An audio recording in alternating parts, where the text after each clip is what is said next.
To make Ottoman rib back and forth, cast on multiples of 3 stitches plus 1 stitch.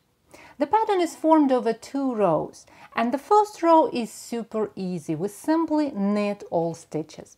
If you hold yarn in your right hand, you will do it like this. If you hold yarn in your left hand, you will do it like this. And knit all stitches one by one until you get to the end of the row.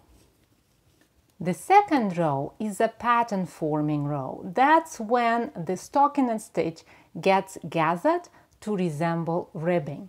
And to do that, we purl the first stitch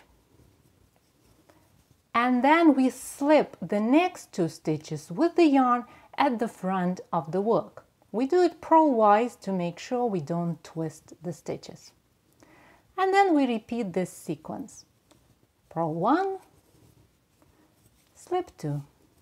The yarn stays at the front of the work at all times in this row.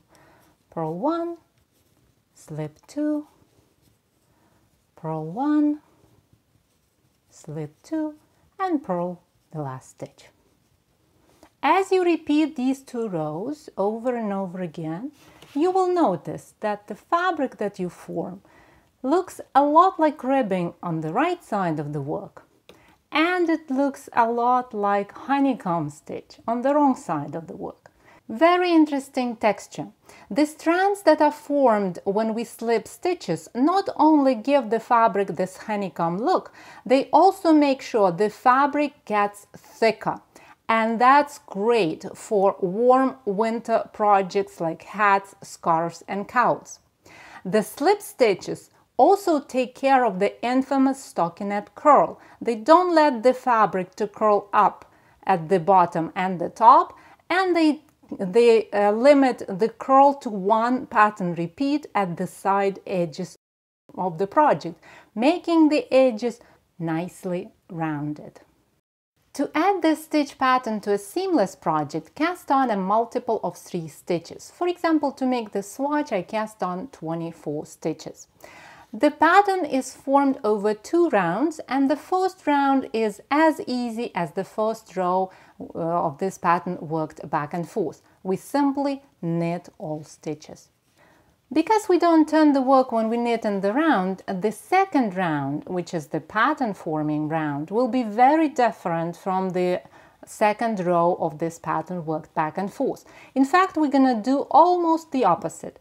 Instead of purling 1 stitch and slipping 2 stitches with the yarn at the front of the work, we're gonna knit 1 stitch and slip 2 stitches with the yarn at the back of the work. We do it purl-wise. Again, we don't want to twist the stitches. And then we repeat the same thing. Knit 1, slip 2. The yarn stays at the back of the work at all times. Knit 1, slip 2, and so on. As you repeat these rounds on and on and on and on, you will notice that the fabric you get looks exactly the same as the fabric we formed when we worked the stitch pattern back and forth. You will also notice that when we make this stitch pattern in the round, we don't even need to purl. The pattern is formed only by knits and slipped stitches. If you find this tutorial helpful, please subscribe to my channel and click the bell icon to be notified every time I publish a new video. Happy knitting, my friend. I'll talk to you in the next tutorial.